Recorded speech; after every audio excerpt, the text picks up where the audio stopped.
Kat, and I am really excited to share our video with you today. This month we are going to be thinking all about friendship. Now I wonder if you've seen some of your friends back at school this week. I wonder if you've got a best friend. And I wonder if there are some friends that are harder to get along with than others. Now, as you can see, I've got some ingredients here because today I would like to make a cake, and I want to make my cake really, really yummy. So I'm going to need to follow a recipe, and my recipe will tell me exactly which of these ingredients I need to make my cake. I hope that it says there's room for some hundreds and thousands because I really like these. Now, making my cake got me thinking a little bit about friendship, and I wonder what ingredients you think you would need to make a really good friend. Now, I don't mean like ingredients like eggs and flour, but maybe ingredients like kindness. What would you choose? What would you put in your recipe for a really good friend? In our video today, we are going to be thinking all about what makes a good friend, and you might want to get your party hat ready.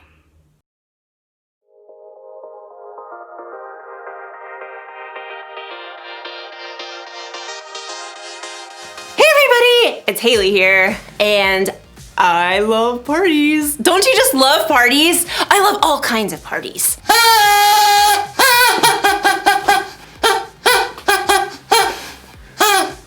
Birthday parties. Happy birthday to me, happy birthday to me, happy birthday dear Haley. Happy birthday to me. And who doesn't love a good block party? Feedback toss. Sorry. I could use some lessons. Which is why friendship is so important. Friendship is using your words and actions to show others you care.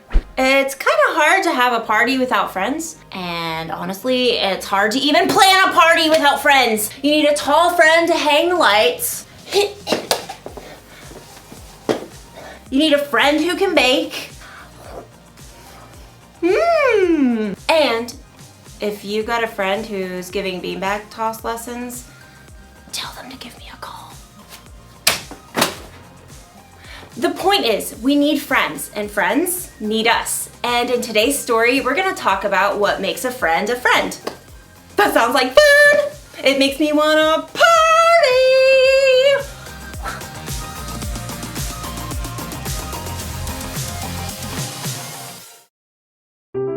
The Bible. It's 66 books of history, stories, letters, and poetry that fit together to form God's one big story. The epic adventure of how He created us and loves us so much that He made a way to rescue us. As we travel through the Bible, from Genesis to Revelation, we discover people who met God and found their lives changed forever. Now, for an amazing story, inspired by the book of Ecclesiastes, chapter 4, verses 9 through 12. The writer of Ecclesiastes tells us 2 people are better than 1. They can help each other in everything they do. Suppose either of them falls down, then the one can help the other one up.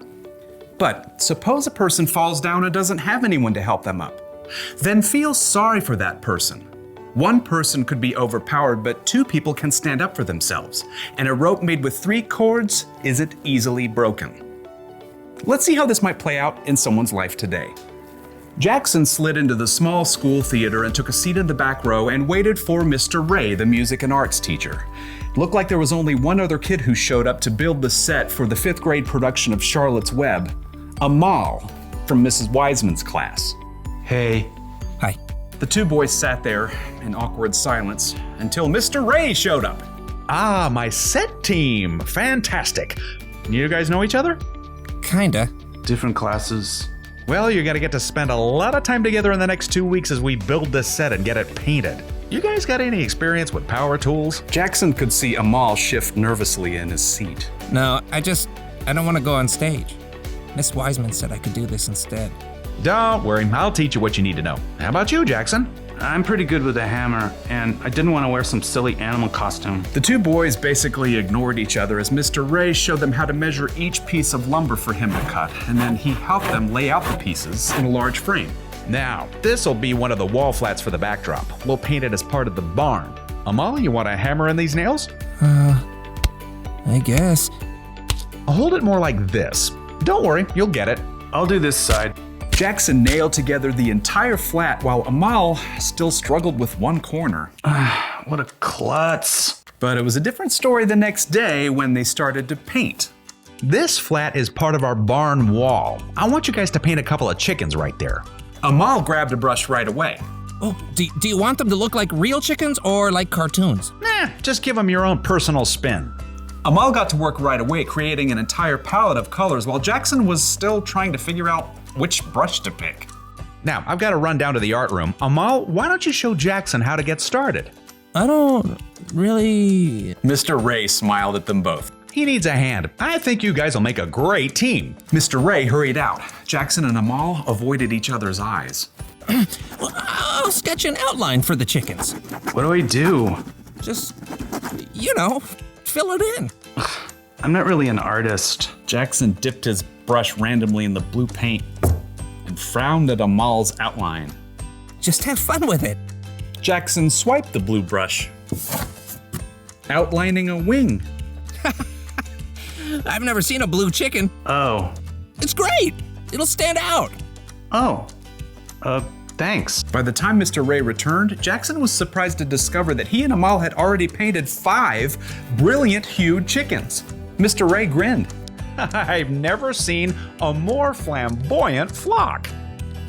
Jackson held out his fist to Amal, and Amal, surprised, gave him a fist bump. Yep, see you boys tomorrow.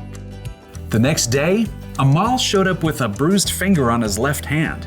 I can still paint with my right. What happened? Mr. Kunkel keeps putting me in as goalie during PE, and then I mess it up, and everyone on the team gets mad at me.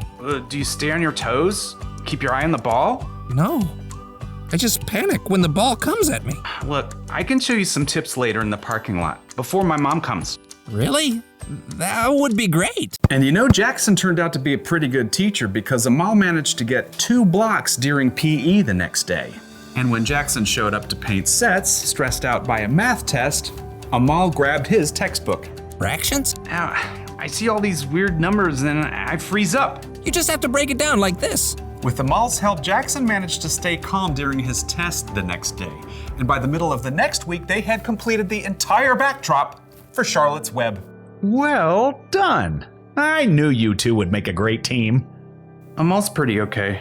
Jackson's not too terrible. Look, I know you guys are really different from each other, but it's boring if all your friends are just like you. Together, they started gathering wood scraps and wiping off brushes. Seriously, one of the wisest men to ever live pointed this out. Solomon. Solomon? Yep. He's this king in the Bible. He was a builder and an artist and super rich too. But for all the things he had, you know what he valued most? Friendship. He says it like this: 2 people are better than 1. They can help each other in everything they do. On point. Yeah. Amal held out his fist, and Jackson tapped it with his own. Maybe Solomon and Mr. Ray were onto something.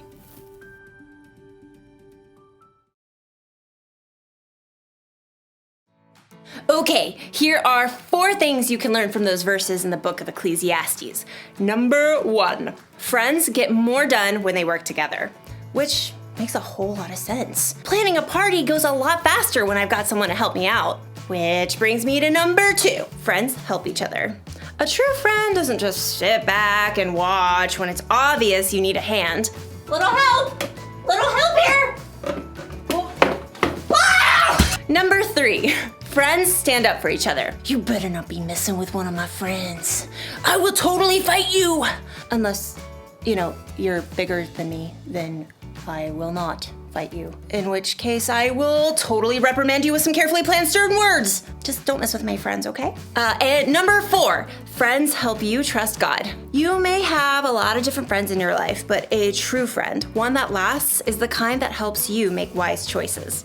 The kind of friend you can talk to about what you believe honestly, and who can help your faith in Jesus grow. So, here's the one thing to remember today. Choose your friends carefully. I think you should try to be a friend to everybody, whether it's a friend you choose or not. But when you're deciding who to spend most of your time with, you should choose carefully. Ask yourself, is my friend helpful? Would they stand up for me? Do they help me trust God more? And while you're at it, ask yourself this, am I a helpful friend? Would I stand up for others and help people trust God more? When you want to find good friends, one of the best things you can do is to be a good friend. And never forget that Jesus is your ultimate friend. He is always there for you, no matter what. So, be on the lookout for good friends this week. When you choose wisely, you can't miss.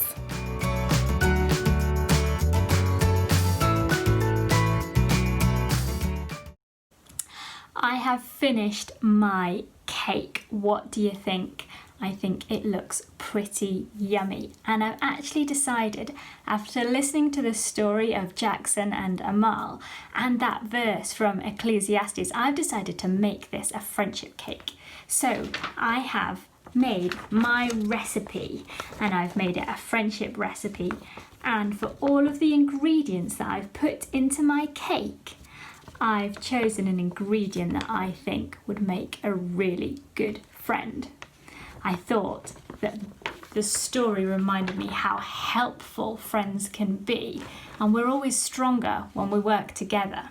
Maybe you could write a friendship recipe at home and take a picture of the things that you make and send it to us. We'd love to see them. Before we go though, I would like to leave you with a little challenge. And I would like to see if you can memorize a verse from the Bible that's all about friendship.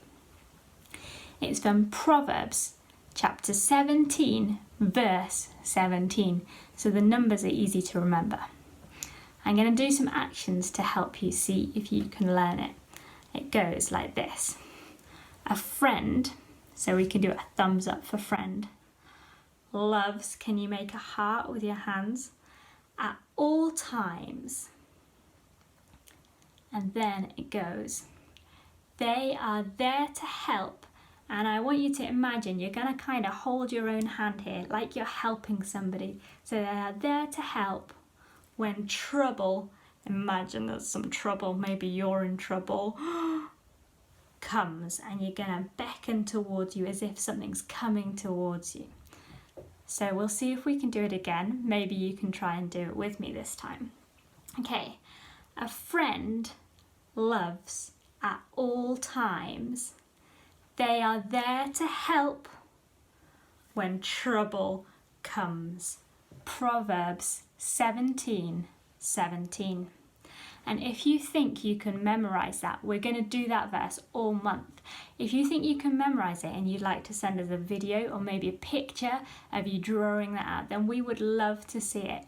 I hope that you have a really good week this week and another fantastic week back in school. And hopefully we will see you again soon. Bye.